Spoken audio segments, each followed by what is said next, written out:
किसी भी काम की शुरुआत में ये नहीं सोचना चाहिए कि सफलता मिलेगी या नहीं, लक्ष्य पूरा होगा या नहीं, क्योंकि कर्मों की सफलता या असफलता इंसान के हाथ में नहीं है।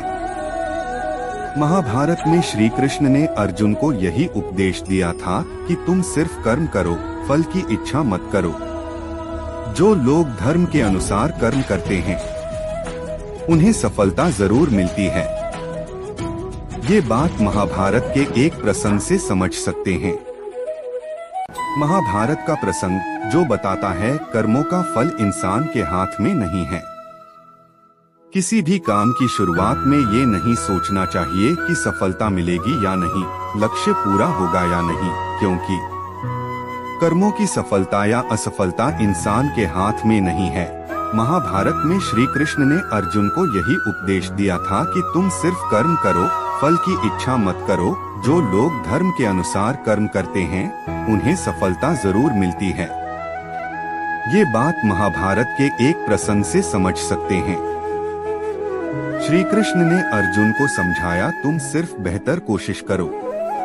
दुर्योधन सभी पांडवों को मार देना चाहता था, इसीलिए उसने लाक्षागृह में पांडवों को मारने की योजना बनाई। लाक्षागृह के षड्यंत्र से किसी तरह सभी पांडव बच गए और वेश बदलकर वन में रहने लगे।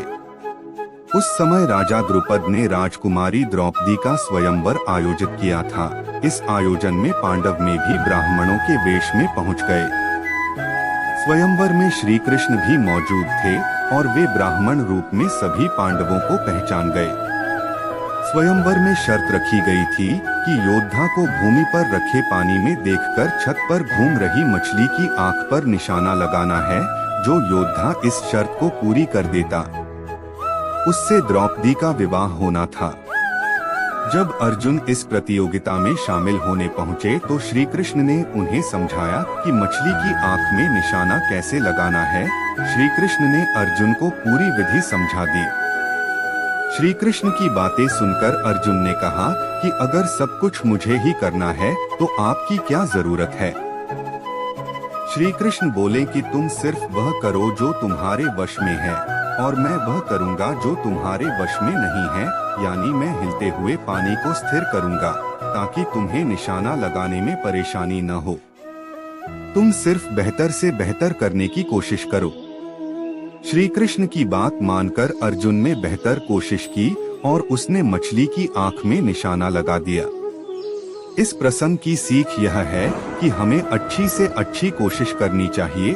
कर्म करते समय फल की इच्छा नहीं करनी चाहिए। अगर फल हमारे पक्ष में नहीं आता है तो निराशा का सामना करना पड़ता है। अपना काम पूरी ईमानदारी से करेंगे तो सफलता जरूर मिलती है।